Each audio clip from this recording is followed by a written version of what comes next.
Hier, je parlais à un ami qui me disait avoir la boule au ventre car il s'apprêtait à mettre un terme à une relation qui ne lui convient pas. Sa relation avec son ami a duré 7 mois et il n'a jamais trouvé la place ni l'équilibre qu'il espérait. En même temps, il culpabilisait d'arrêter ce lien, davantage pour son ami que pour lui d'ailleurs, même si les ruptures ne sont jamais agréables à vivre, que l'on soit la personne qui l'initie ou qui reçoit la rupture, voire la subit. Et il a fini par me dire: je remarque quand même certaines dynamiques se répéter dans mes relations amoureuses. Et j'en viens quand même à me demander ce que je dois travailler sur moi pour arrêter d'attirer et d'alimenter ce type de relations qui au fond ne me conviennent pas. Alors nous avons parlé des radars qui s'activent dès le début d'une relation. Vous savez, ceux qui sont là, qui nous alertent, mais que bien souvent nous ne voulons pas voir. C'est d'ailleurs ce qu'il me disait. Aveuglés par ce qui nous plaît, ce que nous idéalisons ou projetons sur l'autre.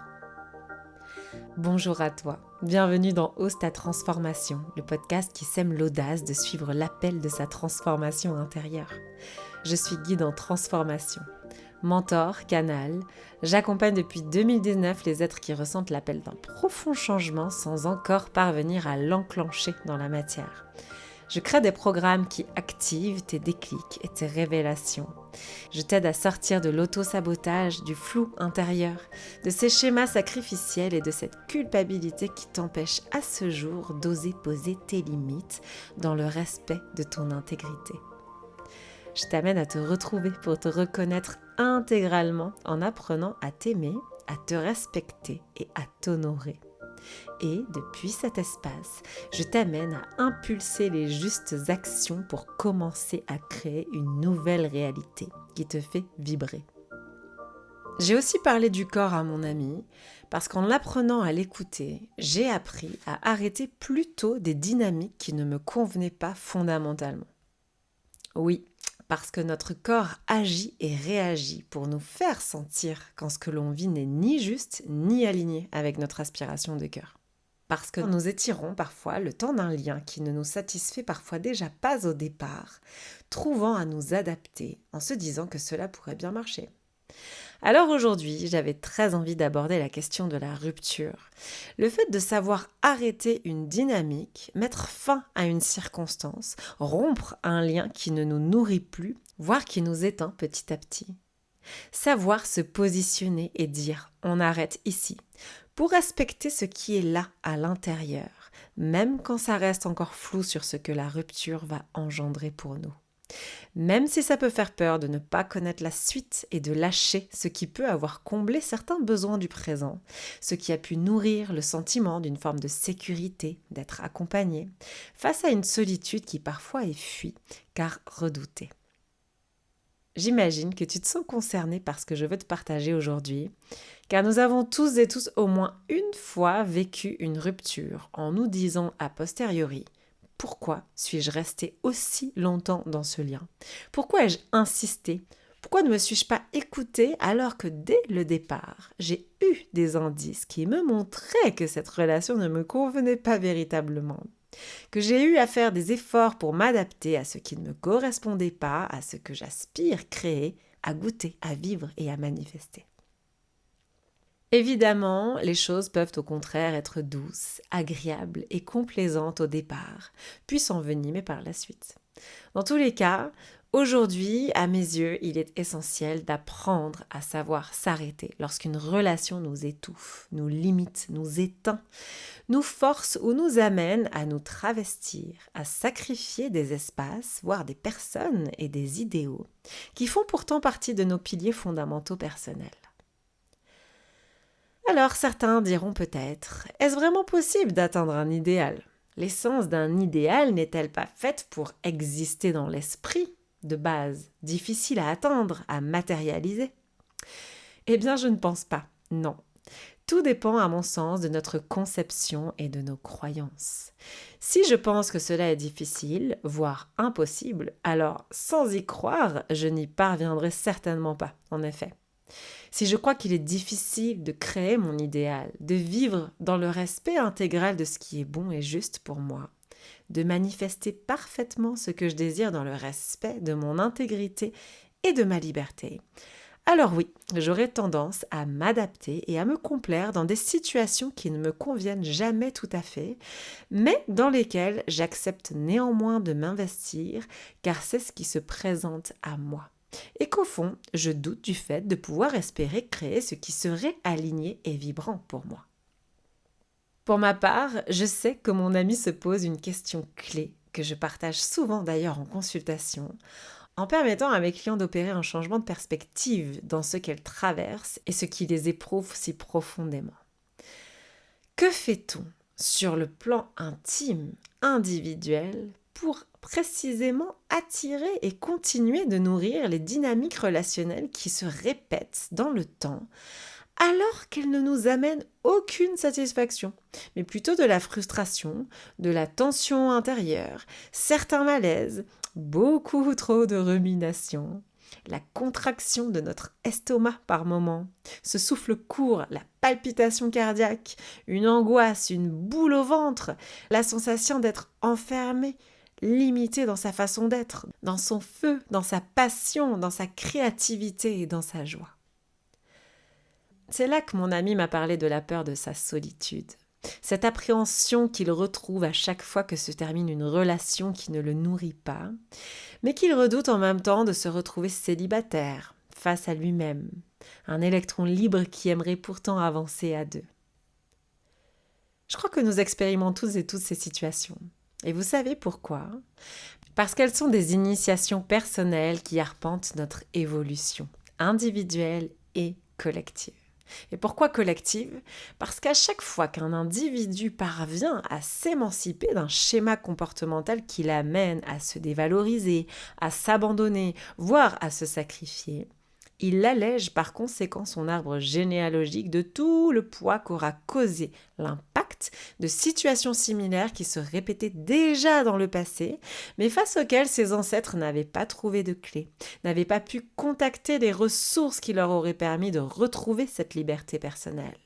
Celle qui nous pousse à arrêter une situation ou une relation malgré la dualité, en dépit des doutes, malgré la boule au ventre que provoque le fait de s'armer de courage pour aller dire à l'autre que pour vous, cela est terminé. Alors aujourd'hui, j'ai envie de vous inviter à vous faire face, comme j'amène les personnes que j'accompagne à ouvrir cet espace.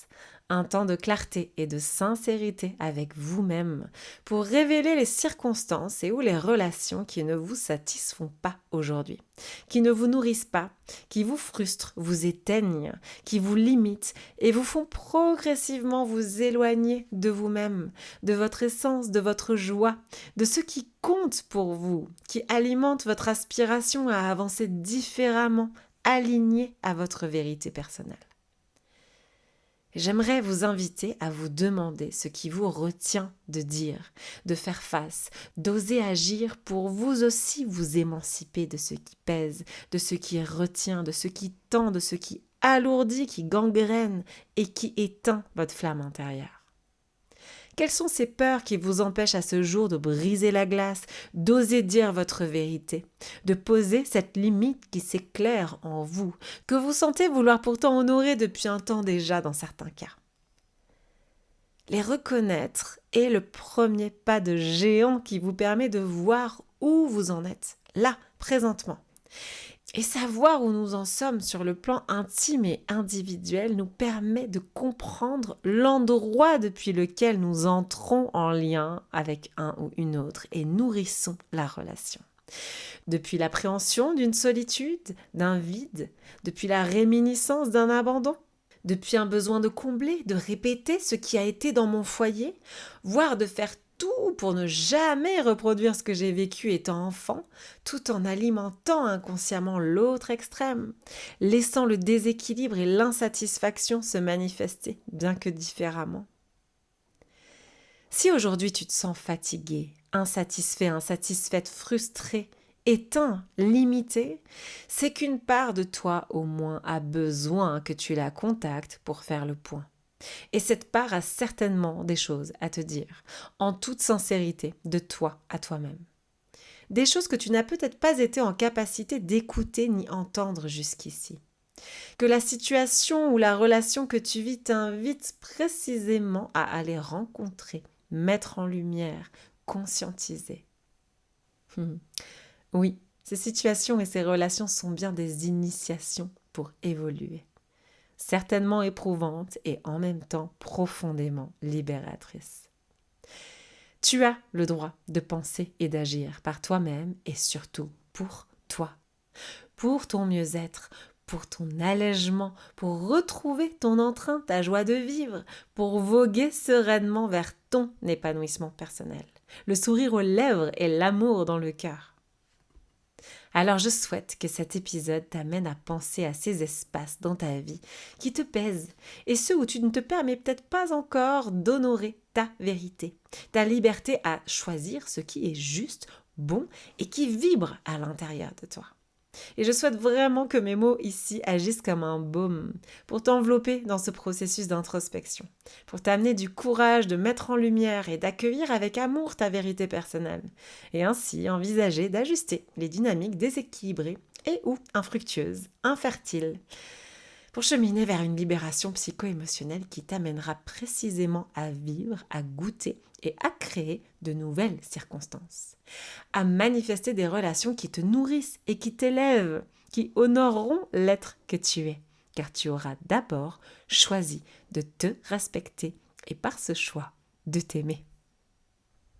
Je crois profondément que savoir s'arrêter quand quelque chose dissonne et se tend à l'intérieur, quand quelque chose nous irrite et nous renverse, nous éprouve, nous étouffe, nous limite et nous sacrifie, revient à se choisir et à se dire à soi-même « je m'aime, je mérite autre chose ». Oui, nous méritons tous et toutes ce que la vie a de mieux à nous offrir. Et par expérience, je sais aujourd'hui que l'accès à ce mieux commence par les prises de conscience rendues possibles grâce aux questions comme celle que mon ami s'est posée hier. Qu'est-ce qui, de moi, à l'intérieur de moi, attire et nourrit ces dynamiques desquelles je souhaiterais pourtant m'extraire pour vivre autre chose ? Je souhaite de tout mon cœur que ce nouvel épisode t'ait apporté, t'ait nourri, voire peut-être inspiré. Merci pour ton écoute, merci d'être ici et merci à toutes les personnes qui se manifestent en retour, qui prennent le temps de partager un commentaire, de partager l'épisode à des personnes qui elles aussi pourraient se sentir inspirées. Et merci infiniment à chaque personne qui soutienne mon travail en offrant 5 belles étoiles au podcast sur Spotify, contribuant ainsi à ce que mes transmissions parviennent à un plus grand nombre de personnes qui pourront se sentir nourries dans leur propre processus d'évolution personnelle. Alors de tout mon cœur, merci. Et si tu ressens l'élan d'aller plus loin en travaillant avec moi, je t'invite à consulter mon site internet. Tu y trouveras les informations nécessaires pour réaliser ton prochain pas. Je te souhaite une lumineuse journée, prends bien soin de toi et à dans 15 jours pour un nouvel épisode.